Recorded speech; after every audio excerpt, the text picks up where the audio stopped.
أعوذ بالله السميع العليم من الشيطان الرجيم. بسم الله الرحمن الرحيم. أفلح المؤمنون الذين هم في صلاتهم خاشعون. مختصر حمد و صلات کے بعد قابل عزت تکریم معزز سامعین کرام، انسان کی تمنا اور آرزو ہوتی ہے کہ وہ کامیاب ہو جائے. یہ ایک علیحدہ بات ہے کہ ہر انسان کے نزدیک کامیابی کا معیار اور ہدف مختلف ہوتا ہے. ایک چیز کو میں کامیابی کا معیار سمجھتا ہوں، ایک چیز کو آپ کامیابی کی کسوٹی سمجھتے ہیں. کسی چیز کو اگر اللہ سبحانہ و تعالیٰ کامیابی قرار دے تو ہر انسان کا دل یہ گواہی دیتا ہے کہ حقیقی کامیابی ہوئی ہے. زید اور بکر متعین نہیں کر رہے، بلکہ اللہ سبحانہ و تعالیٰ نے جس کا معیار مقرر کیا ہے. اللہ تبارک اسمہ و تعالیٰ نے 18ویں پارے کی پہلی سورۃ المؤمنون کی پہلی 2 آیات کے اندر کامیابی کا ایک معیار مقرر فرمایا. فرماتے قد افلح المؤمنون، مومن لوگ کامیاب ہو چکے ہیں. اللہ مومنوں کی نشانی کیا ہے، ان کی صفت کیا ہے، خوبی کیا ہے؟ فرماتا ہے خوبیاں تو بہت ہے، لیکن پہلی اور مرکزی خوبی یہ ہے الذین هم فی صلاتهم خاشعون، جو اپنی نماز کے اندر خشوع و خضوع اختیار کرتے ہیں. طمانینت، قرار اور سکینت کو اپناتے اپنی نماز میں حقیقی طور پر یہ لوگ کامیاب ہیں. خشوع اور خضوع کا لفظ آپ نے سنا ہوگا، یہ 2 مترادف الفاظ ہیں. خشوع کا معنی ہوتا ہے بندے کے جسمانی ظاہری اعضاء کے اوپر سکینت، عاجزی اور طمانینت کا جاری ہونا. خضوع کا معنی ہوتا ہے بندے کے دل کے اندر طمانینت ہو، سکون ہو، عاجزی ہو. ایک انسان کے دل کے اندر عاجزی پیدا ہو جاتی ہے، سکون اور طمانینت پیدا ہو جاتی ہے، تو نماز کے اندر اس کے ظاہری اعضاء پر بھی قرار اور طمانینت نظر آتی ہے. یہ وجہ ہے کہ امام حسن بصری رحمۃ اللہ علیہ کے سامنے، جیسا کہ امام ذہبی نے سیر کے اندر ذکر کیا ہے، بندہ نماز پڑھ رہا تھا، نماز کے دوران اپنی داڑھی کے بالوں سے، کبھی سر کے بالوں سے پھیر رہا تھا، صحیح کرنے کی کوشش کر رہا تھا. امام صاحب فرماتے ہیں لو خشع قلبہ خشعت جوارحہ، اس کے دل کے اندر عاجزی ہوتی، دل کے اندر سکینت اور خشوع ہوتا، تو اللہ تعالیٰ اس کے اعضاء کے اوپر بھی ضرور خشوع و خضوع کو جاری فرما دیتا. خشوع و خضوع دل کے قرار کا نام ہے. جو لفظ خشوع ہے، قرآن کریم میں اللہ سبحانہ و تعالیٰ نے اسے 17 مرتبہ ذکر کیا ہے اپنے مشتقات کے ساتھ. خشوع کا لفظ قرآن کریم میں 17 مرتبہ آیا ہے، میں سے 15 مرتبہ اسم کے لفظ کے ساتھ آیا ہے اور 2 مرتبہ فعل کے صیغے کے ساتھ آیا ہے. ہم ان 17 مقامات کو غور سے پڑھتے ہیں تو اللہ سبحانہ و تعالیٰ نے خشوع و خضوع کو 4 معنی کے اندر استعمال کیے ہیں. کہ اگر ہم کامیابی چاہتے ہیں، یہ چاہتے ہیں کہ 18ویں پارے کی اس پہلی سورت کی کامیابی کے معیار کے اوپر پورا اترے اور کامیابی کو حاصل کریں، تو ہمیں اپنی نماز کے اندر ان 4 تقاضوں کو، 4 شرائط کو پورا کرنا ہوگا. معنی جو اللہ سبحانہ و تعالیٰ نے خشوع کا ذکر کیا ہے وہ ہے اللہ کا ڈر، خشیت الہی. 23واں پارہ ہے، سورہ حدید ہے. اللہ فرماتے ہیں الم یأن للذین آمنوا ان تخشع قلوبهم لذکر اللہ.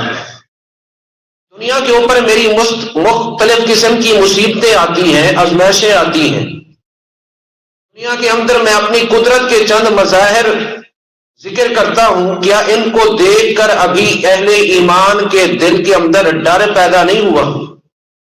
گویا کہ خشوع کا پہلا تقاضا یہ ہے کہ جب ہم نماز پڑھ رہے ہوں تو ہمارے دل کے اندر کما حقہ اللہ کا ڈر موجود ہونا چاہیے۔ خشوع کا دوسرا معنی ہوتا ہے طمانینت، سکینت، وقار، برقرار رہنا، سکنات سے اپنے آپ کو محفوظ رکھنا۔ سبحانہ وتعالیٰ فرماتا ہے وَخَشَعَتِ الْأَصْوَاتُ لِلرَّحْمَنِ فَلَا تَسْمَعُ إِلَّا ہَمْسًا۔ قیامت کا دن ہوگا، ساری انسانیت میدان محشر میں موجود ہوگی، لیکن خشعت الاصوات، تمام تر آوازیں جو ہیں پست ہو جائیں گی، بالکل کسی کو بولنے کی طاقت نہیں ہوگی۔ یہ خشوع کا معنی پستی کے معنی میں آیا ہے۔ نماز آپ پڑھیں تو اپنے آپ کو اللہ کے سامنے پست کرتے ہوئے پڑھیں، یہ سمجھیں کہ جس ذات کے سامنے میں کھڑا ہوا ہوں اس کے سامنے میری کوئی حیثیت نہیں ہے۔ خشوع کا تیسرا معنی ہوتا ہے اپنے آپ کو سر خم تسلیم کر دینا، کسی کے سامنے اپنے آپ کو جھکا دینا۔ فرماتے وَاسْتَعِینُوا بِالصَّبْرِ وَالصَّلَاةِ وَإِنَّهَا لَكَبِیرَةٌ إِلَّا عَلَى الْخَاشِعِینَ۔ جب بھی مصیبت کا وقت آئے، پریشانی کا وقت آئے، تم نے دو کاموں کے ذریعے اللہ سے مدد طلب کرنے کی کوشش کرنی ہے۔ پر ایک مصیبت کے وقت اللہ سے مدد طلب کرنے کا ذریعہ یہ ہے کہ بندہ صبر کو اختیار کرے۔ نمبر دو، کثرت کے ساتھ نماز کا اہتمام کرے۔ اللہ فرماتے ہیں وَإِنَّهَا لَكَبِيرَةٌ، یہ صبر اور نماز بوجھل اور مشکل کام ہے، إِلَّا عَلَى الْخَاشِعِينَ، مگر جو لوگ اللہ کے سامنے اپنے آپ کو جھکا دیتے ہیں، اپنے آپ کو سر خم تسلیم کی کیفیت میں لے جاتے ہیں، ان پر کبھی یہ بوجھل نہیں ہوتا۔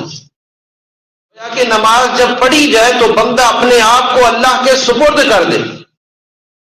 چوتھا اور آخری معنی یہ ہے بندے کے جسم کے اندر جامد کی کیفیت پیدا ہو جائے، جیسے کوئی چیز جامد ہوتی ہے، ہلتی نہیں ہے، دیوار ہے جامد ہے، لکڑی ہے جامد ہے، یہ پنکھا چلنے کے بغیر جامد ہے، یہی کیفیت نماز کے اندر بندے کی ہونی چاہیے۔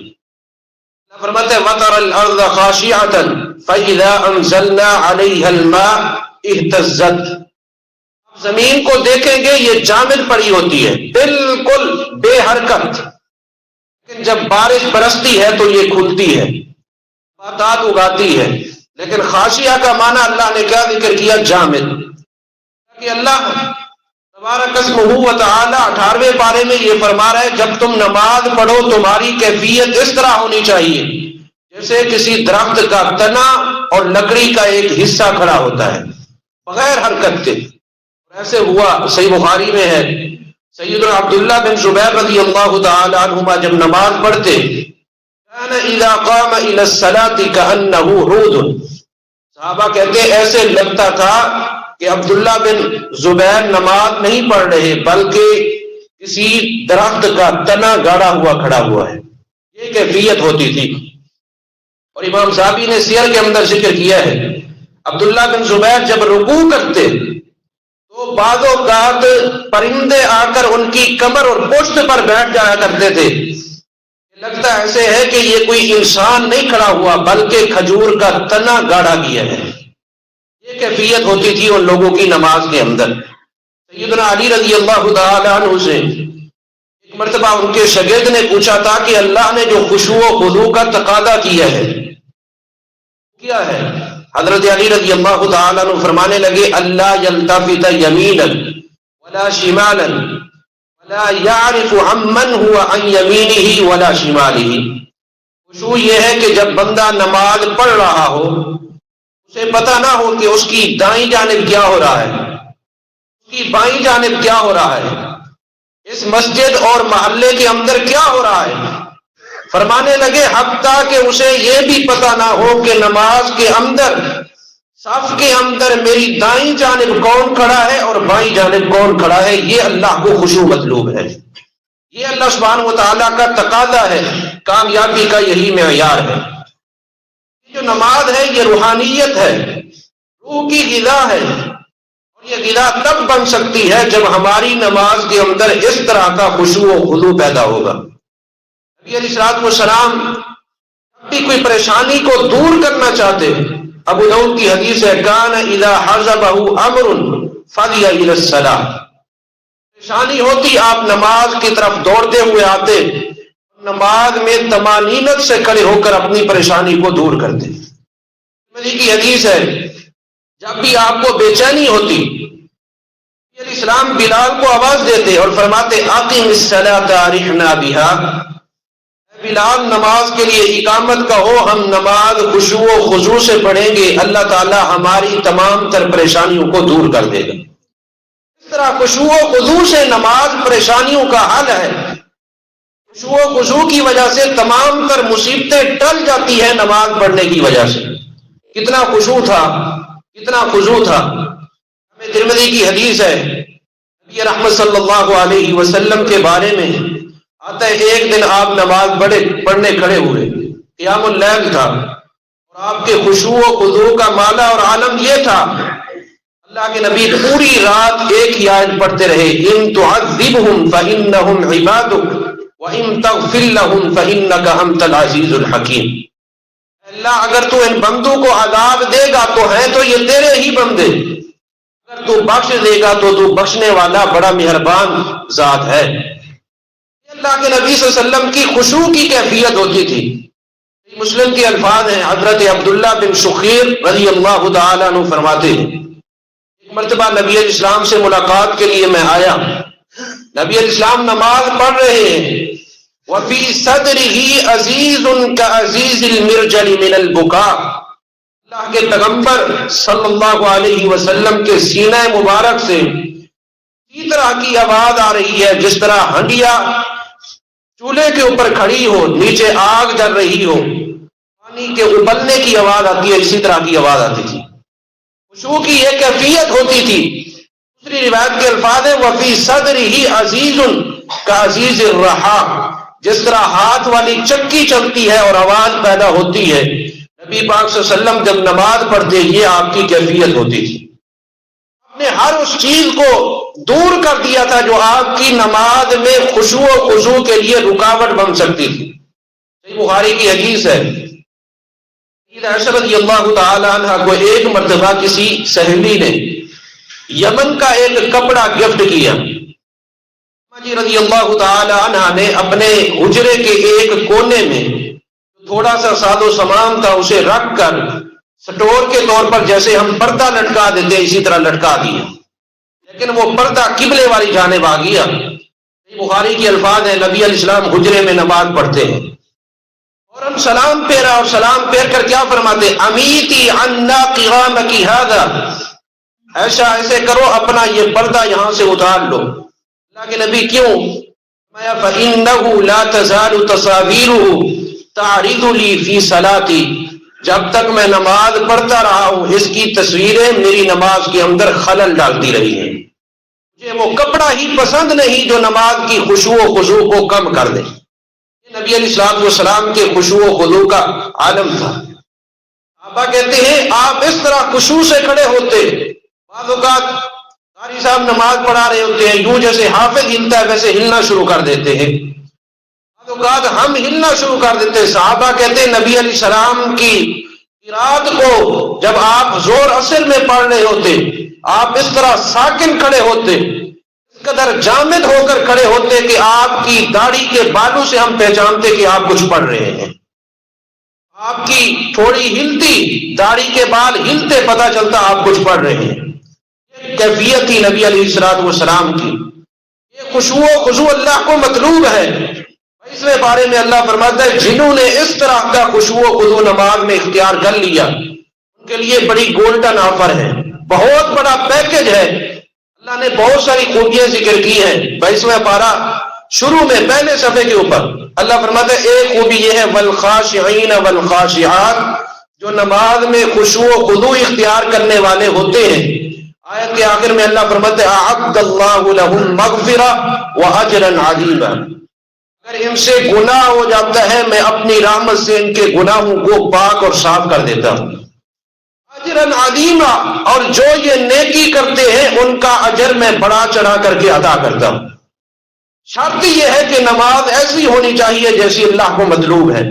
کیسی ہونی چاہیے؟ صحیح مسلم کی حدیث ہے، نبی رحمت صلی اللہ علیہ وسلم کے صحابی ہیں سیدنا جابر بن عبداللہ رضی اللہ تعالی عنہ، فرماتے ہیں ایک مرتبہ جنگ سے واپس آ رہے تھے، رات کو پڑاؤ کیا، نبی رحمت صلی اللہ علیہ وسلم فرماتے ہیں کون آج رات پہرا دے گا؟ دو صحابیوں نے یہ ذمہ داری قبول کر لی۔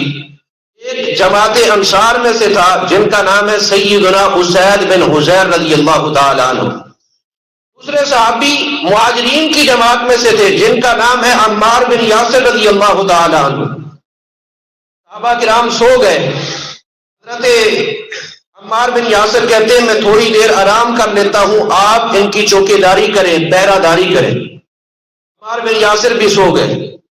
حضرت اسید بن حضیر کہتے ہیں میرے ذہن کے اندر خیال آیا کیوں نہ اس وقت کو میں قیمتی بناؤں، اللہ کے سامنے 2 رکعت نماز ہی پڑھ لوں۔ نماز شروع کی، دشمن طاق میں تھا، جب دیکھا نماز شروع کی ہے اس نے تیر پھینکا، مسلم کھولے 4 تیر ان کے جسم میں آ کر پیوست ہو گئے، لیکن نماز کے خشوع و خضوع کو اس طرح برقرار رکھا کہ کسی کو کانوں کان خبر نہیں ہونے دی۔ نماز کا سلام پھیرا، سیدنا عمار بن یاسر رضی اللہ تعالیٰ عنہ کو بیدار کیا، انہوں نے دیکھا جسم سے خون ٹپک رہا ہے، عمار بن یاسر رضی اللہ تعالیٰ عنہ اپنی آنکھوں سے دیکھ کر زدہ ہو گئے ہیں کہ بھائی تو نے مجھے بیدار کیوں نہیں کیا؟ جواب دیتے حضرت اسید بن حضیر سونے کے پانی کے ساتھ لکھا جائے تب بھی حق ادا نہیں ہوتا۔ کنت فی سورۃ اقرأها فلم احب ان اقطعها، بھائی نماز میں سورہ کہف کی تلاوت کر رہا تھا، دل نے یہ گوارا ہی نہیں کیا کہ درمیان میں سورہ کو روک دوں اور کسی کو اس تکلیف کی خبر دوں۔ یہ کیفیت ہوتی تھی ان کے خشوع و خضوع کی۔ ضمن ایک مسئلے کی بھی وضاحت کرتا چلوں، بعض لوگ تکلف سے کام لیتے ہوئے کہتے ہیں اگر انسان کی اپنے جسم سے اپنی باڈی سے خون کے قطرے نکل رہے ہیں اور وہ سیلان ہو جائے، بہنے لگ جائے تو وضو ٹوٹ جاتا ہے، وضو نہیں ٹوٹتا۔ یہی واقعہ نبی علیہ السلام کے سامنے ذکر کیا گیا کہ نماز کی حالت میں خون بہ رہا تھا، میں نماز پڑھتا رہا ہوں، آپ صلی اللہ علیہ وسلم نے یہ نہیں فرمایا کہ وضو ٹوٹ گیا تھا نماز تو نے کیوں پڑھی۔ اور نبی علیہ السلام کا خاموش ہونا بھی دلیل ہوتا ہے، آپ کا کسی مسئلے پر روکنا اور ٹوکنا نہ بھی شریعت بن جاتا ہے۔ تو گویا کہ اگر نماز کے دوران خون کے کچھ قطرے لگ جائیں اپنے خون کے، کوئی ایشو نہیں ہے، یہ نہ نماز باطل ہوتی ہے اور نہ ہی وضو ٹوٹتا ہے۔ یہ صحابہ کرام کا انداز تھا۔ علام النبلاء میں عبداللہ بن زبیر رضی اللہ تعالی عنہما، جن کی ایک مثال ابھی میں نے پہلے دی، حجاج بن یوسف سے کچھ سیاسی اختلاف ہو گیا، عبداللہ بن زبیر رضی اللہ تعالی عنہ کے ساتھ اختلاف کی وجہ سے اس نے منجنیق کے ذریعے پتھر ڈالنے شروع کیے، لیکن عبداللہ بن زبیر بیت اللہ کے مطاف کے اندر نماز پڑھ رہے ہیں اور ایک ذرہ برابر بھی حرکت نہیں کرتے۔ صحابہ کہتے ہیں کبھی پتھر دائیں جانب سے گزر جاتا، کبھی بائیں جانب سے گزر جاتا، پتہ کیا چلتا ہے؟ جو نماز میں خشوع و خضوع کرتے ہیں اللہ سبحانہ و تعالیٰ ان کی حفاظت خود فرماتا ہے۔ اللہ کیسے حفاظت نہ فرمائے؟ جن کی خشوع و خضوع کا یہ عالم تھا۔ صحیح حدیث میں آتا ہے عبداللہ بن زبیر گھر کے حجرے کے اندر نماز پڑھ رہے ہیں، اللہ نے کئی ایک بیٹے عطا کیے تھے، ان میں سے ایک بیٹا تھا جس کا نام تھا ہاشم، معصوم بچہ ہے، چھوٹی سی چارپائی کے اوپر سویا ہوا ہے، اچانک سانپ آ گیا، بچے کے قریب سے گزرتا ہے، گھر والے شور مچاتے ہیں، سانپ آ گیا۔ عبداللہ بن زبیر اپنی نماز کے اندر اس طرح دھن میں ہے، اس طرح اللہ کے ساتھ لو لگا چکے ہیں کہ نماز پورے طریقے سے پوری کرتے ہیں۔ بعد میں گھر والے کہتے ہیں آپ کو کوئی فکر نہیں ہوئی؟ کہتے اللہ گواہ ہے مجھے پتہ ہی نہیں چلا کیا ہو رہا ہے۔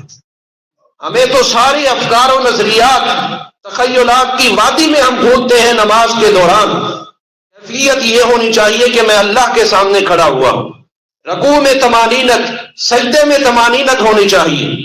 امام بخاری رحمت اللہ علیہ نے صحیح بخاری کے اندر جن محدثین سے روایات لی ہیں ان میں سے ایک محدث ہے منصور بن معتمر رحمہ اللہ، اللہ کے سامنے ایسے راز و نیاز کی باتیں کرنے والے، اس قدر ڈر اور خشیت اپنے دل میں رکھنے والے 30 سال کی عمر میں دنیا سے چلے گئے۔ جب ان کا جنازہ اٹھا، امام صابی رحمہ اللہ لکھتے ہیں ان کی والدہ کی چیخیں نکل گئی اور کہتی ہے واہ قتیل جہنم، اے افسوس جہنم کا مقتول جا رہا ہے۔ کیسے مقتول ہے؟ کہنے لگی واللہ ما قتل ابنی الا خوف جہنم، اللہ کی قسم میرے بیٹے کی وفات کا جو سبب بنی ہے وہ جہنم کا خوف اور ڈر بنا ہے۔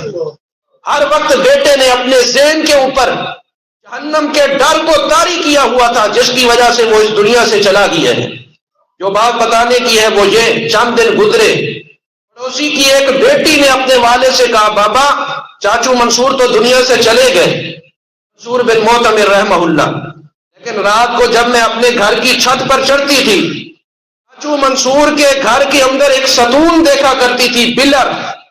جب سے وہ گئے ہیں ان کے گھر والوں نے وہ ستون بھی توڑ دیا ہے، پلر توڑ دیا ہے۔ آپ نے مسکرا کر کہا بیٹی وہ ستون یا پلر نہیں تھا، منصور بن معتمر تھے جو رات کو کھڑے ہو کر قیام کیا کرتے تھے۔ کوئی اخبار کی بات نہیں کر رہا، سیر و اعلام النبلاء جو تمام مذہبی جماعتوں کے اندر مستند حیثیت رکھتی ہے، یعنی اتنا خشوع اور خضوع کہ معصوم بچی نے سمجھ لیا کہ یہ شاید ستون ہے، حالانکہ وہ اللہ کے سامنے قیام کر رہے ہوتے تھے۔ اللہ تعالیٰ میری اور آپ کی زندگی کے اندر اور نمازوں کے اندر اس طرح کا خشوع و خضوع پیدا فرما دے۔ اس طرح کے خشوع و خضوع والی مختصر نماز اللہ کو بڑی پیاری لگتی ہے۔ مسلم کی حدیث ہے، نبی رحمت صلی اللہ علیہ وسلم فرماتے ہیں ما من مسلم تحضرہ صلاۃ مکتوبہ، جس بندے کے زندگی میں فرض نماز کا وقت ہوتا ہے وہ 3 کام کرتا ہے نماز کے لیے۔ وضو کرتا ہے فیحسن وضوءها، اچھا وضو کرتا ہے، اچھا وضو کرتا ہے۔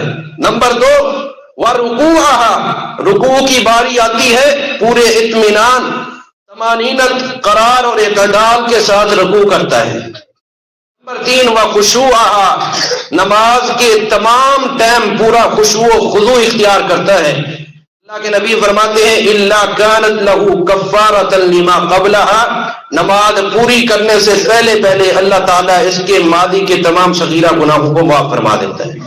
شرط کیا ہے؟ خشوع و خضوع۔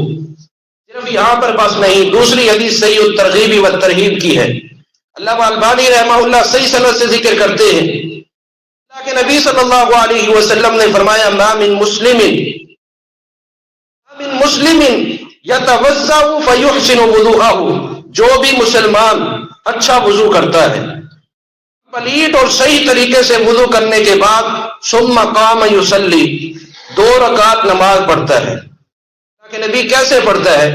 اللہ کے نبی صلی اللہ علیہ وسلم فرماتے ہیں فَيَعْلَمُ مَا يَقُولُ، اس طرح نماز کے اندر منہمک ہوتا ہے، اس طرح توجہ کو مرکوز کر چکا ہوتا ہے کہ اسے پتا ہوتا ہے کہ میں کس کے سامنے کھڑا ہوں، کیا کر رہا ہوں، نماز میں اللہ سے کیا راز و نیاز کی باتیں کرتے ہوئے التجائیں کر رہا ہوں۔ اللہ کے نبی فرماتے ہیں جب نماز پوری کرتا ہے، دیکھنے والے تو سمجھتے ہیں نماز پوری کر کے بیٹھا ہے، الا وهو كيوم ولدته امه، جبکہ اس کی کنڈیشن اور حالت یہ ہو چکی ہوتی ہے جیسے ابھی ابھی اس کی ماں نے اسے جنم دیا ہو۔ جس طرح گناہوں سے معصوم بچہ ماں کے پیٹ سے باہر آنے والا پاک اور صاف ہوتا ہے، 2 رکعت خشوع و خضوع سے پڑھنے والا اللہ سبحانہ و تعالیٰ اس طرح اس کو پاک اور صاف کر دیتا ہے۔ اس سے بڑھ کر مسلم کی حدیث ہے، نبی رحمت صلی اللہ علیہ وسلم فرماتے ہیں ما من مسلم یتوضأ فیسبغ الوضوء، اتنے ہی مسلمان آدمی ہیں جو اچھی طرح وضو کرتے ہیں۔ اللہ ہمارے حال پر رحم فرمائے۔ میرے نوجوان بھائی کبھی مسح کرنے کی کوشش کریں گے کہ میرے بال کی بناوٹ خراب نہ ہو جائے اس لیے مسح کمپلیٹ نہیں ہو رہا، کیوں؟ اللہ کی عبادت کو کیا کوئی ہدف نہیں ہے، اس کا کوئی حق نہیں ہے؟ اسی طرح کوئی نماز میں کھڑا ہوتا ہے، اسے اپنے کپڑوں کی فکر پڑی ہے کہ کپڑوں کی سلوٹیں صحیح کرنی ہے۔ نبی علیہ السلام کیا فرماتے ہیں؟ کھڑا ہوتا ہے، نماز پڑھتا ہے 2 شرطوں کے ساتھ، مقبل فیہما بوجہہ وبقلبہ، اپنے قلب و قالب کو اللہ کی طرف لگا لیتا ہے، اپنے دل کی لو اللہ سے جوڑ دیتا ہے. نمبر 2، اپنے چہرے کو بھی اللہ کے سامنے سر خم ہو کر کے عاجزی کے ساتھ کھڑا کر دیتا ہے. اللہ کے نبی صلی اللہ علیہ وسلم فرماتے ہیں الا وجبت له الجنہ، ان 2 شرطوں کے ساتھ جب خشوع و خضوع سے نماز پوری کرتا ہے اللہ اس کے لیے جنت واجب کر دیتا ہے. صحیح مسلم کے الفاظ ہیں. خشوع و خضوع لازم اور ضروری ہے نماز کے اندر، لیکن خشوع کا تقاضا کیا ہے؟ نماز کے جتنے ارکان ہیں ان کے اندر اعتدال ہونا چاہیے، ایک ایک رکن میں اعتدال لازم اور ضروری ہے. اللہ سبحانہ و تعالی ہمارے حال پر رحم فرمائے. بعض بھائی اور بعض مذہبی جماعتوں کی طرف سے تو یہ اختیار دیا گیا کہ جیسے مرضی رکوع کرو سجدہ کرو، کوئی ایشو نہیں ہے. نبی علیہ السلام کے مستند احادیث سے فرامین آپ کے سامنے رکھنے کی کوشش کر رہا ہوں.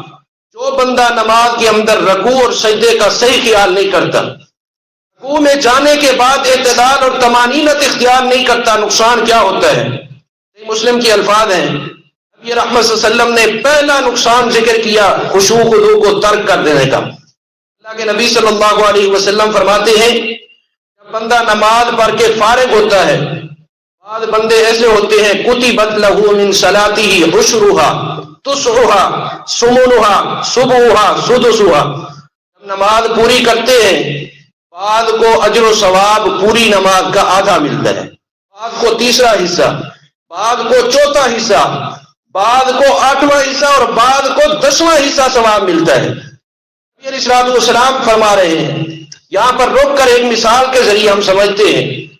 ایک بندے کی 10,000 روپیہ تنخواہ ہے، وہ پورا مہینہ کام بھی کرے، آخر میں اسے دفتر کی طرف سے اس کی کمپنی کی طرف سے کہا جائے کہ تیرے کام کے اندر یہ نقص تھا، 2,000 تجھے صرف ملیں گے، اس کے علاوہ نہیں ملتے. آپ بتائیں 2,000 کے ذریعے اس کے مہینے کا گزارا ہو سکتا ہے؟ نہیں ہو سکتا.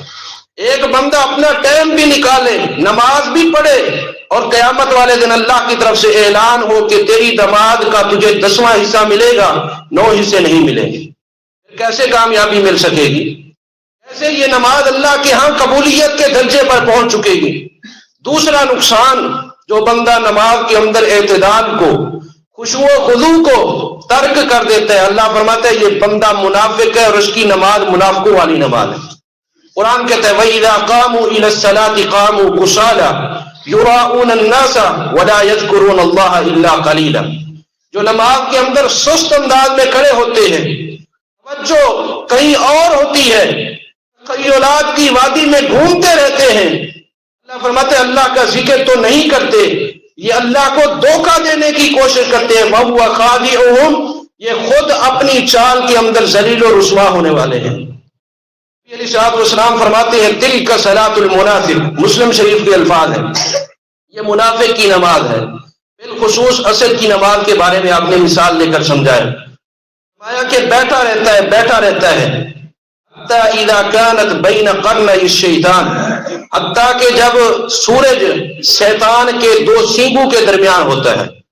ضمن بتاؤں، نبی علیہ السلام فرماتے ہیں جب سورج طلوع ہوتا ہے تو شیطان کے 2 سینگوں کے درمیان طلوع ہوتا ہے، جب غروب ہوتا ہے تو شیطان کے 2 سینگوں کے درمیان غروب ہوتا ہے. یہی وجہ ہے کہ اللہ کے نبی صلی اللہ علیہ وسلم نے ان 2 مواقع پر نماز پڑھنے سے منع کر دیا ہے. اسی طرح جب سورج عین سطح استوا پر ہوتا ہے، زوال کا وقت ہوتا ہے، اس وقت بھی نماز نہیں پڑھنی. 3 مواقع پر نماز سے پڑھنے سے روکا گیا ہے. کیوں؟ اس وقت سورج کے پجاری سورج کو سجدہ کر رہے ہوتے. آپ نے فرمایا بیٹھا ہے، جب سورج غروب ہونے کے قریب ہوتا ہے بھاگتا ہے، دکان بند کی، کارخانے اور فیکٹری سے، بینک سے، اپنی کمپنی سے اجازت لی، بھاگتا ہوا آیا. فَنَقَرَ أَرْبَعًا، مسلم شریف کے الفاظ ہیں جس طرح مرغا 4 ٹھونگے مارتا ہے اسی طرح یہ نماز نہیں پڑھتا، 4 ٹھونگے مارتا ہے. نبی صلی اللہ علیہ وسلم فرماتے لم یذکر اللہ الا قلیلا، پوری نماز کے اندر ایک تو لفظوں کے علاوہ اللہ کا کوئی صحیح ذکر کر ہی نہیں پاتا.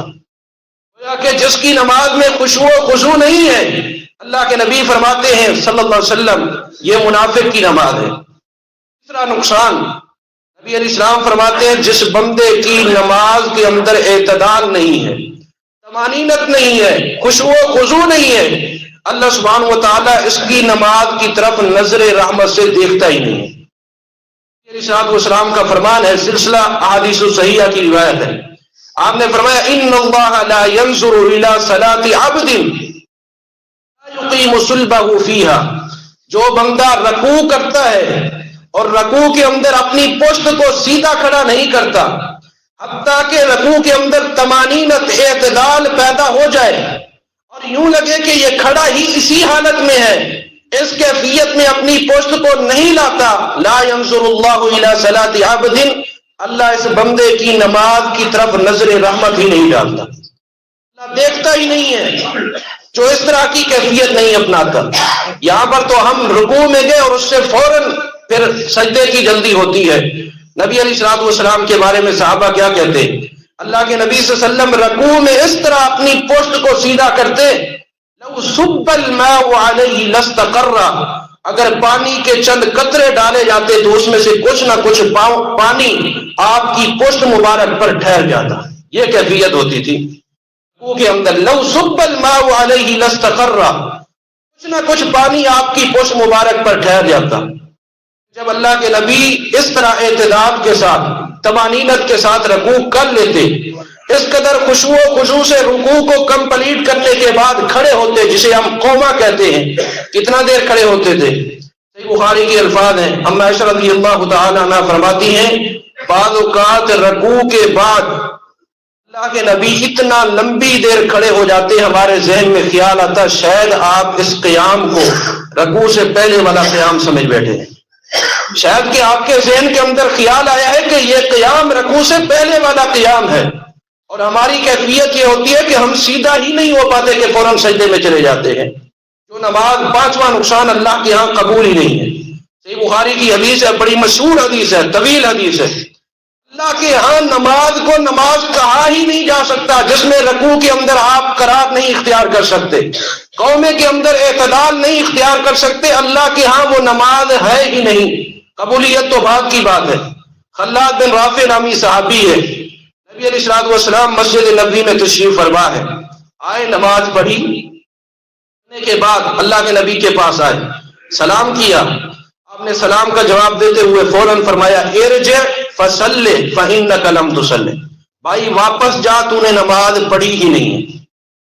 یہ نہیں فرمایا تیری نماز اللہ کے ہاں قبول نہیں ہے، آپ جا کر خود ترجمہ پڑھیں، گوگل پر سرچ کریں، آپ نے یہ نہیں فرمایا اللہ یہ قبول نہیں کرے گا، فرمایا لم تصلی، تو نے نماز پڑھی ہی نہیں ہے۔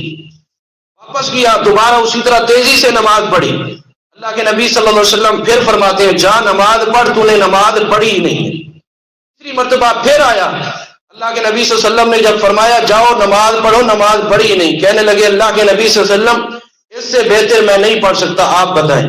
آپ نے کیا فرمایا؟ بخاری شریف کی طویل حدیث ہے، آپ نے فرمایا حتی تطمئن ساجدا حتی تطمئن راکعا حتی تعتدل قائما، اللہ کو نماز تب قبول ہوگی جب کھڑا ہو، پورے قرار کے ساتھ کھڑا ہو، جب رکوع کرے پورے اطمینان کے ساتھ رکوع کرے، جب سجدے میں جائے پورے اطمینان کے ساتھ سجدہ کرے، تب اللہ تیری نماز قبول کرے گا، وگرنہ قبول نہیں ہوگی۔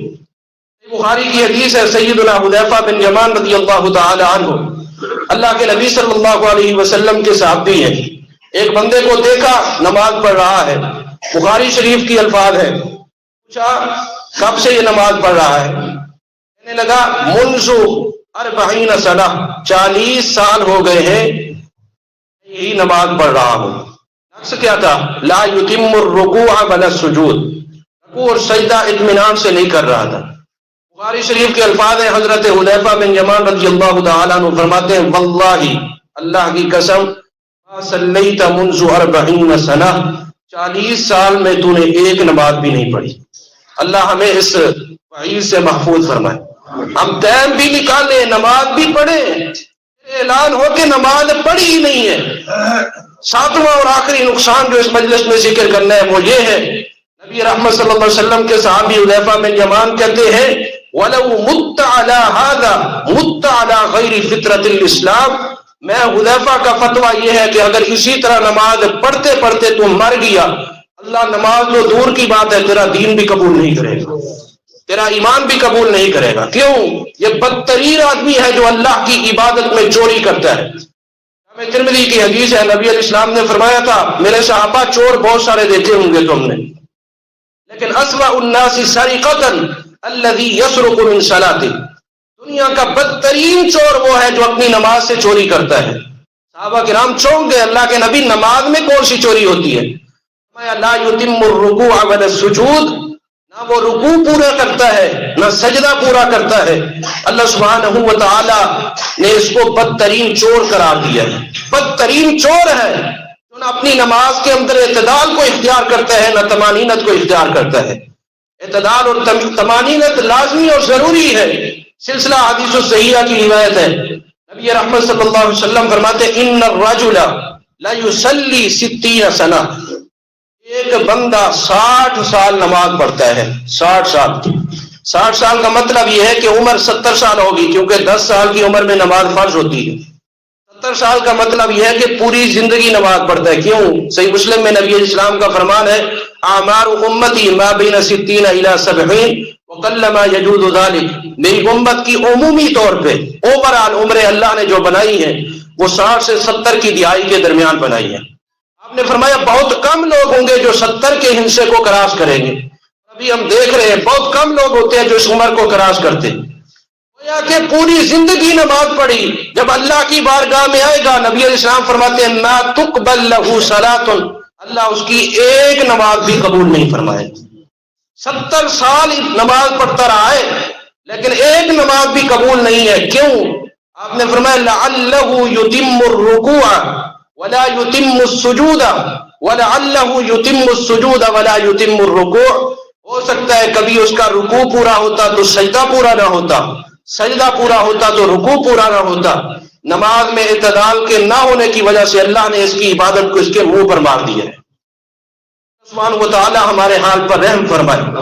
عبادت اس انداز میں ہونی چاہیے، رکوع اور سجدہ اور نماز کے اندر فرق ہونا چاہیے. ایک ہے عادت، ایک ہے عبادت.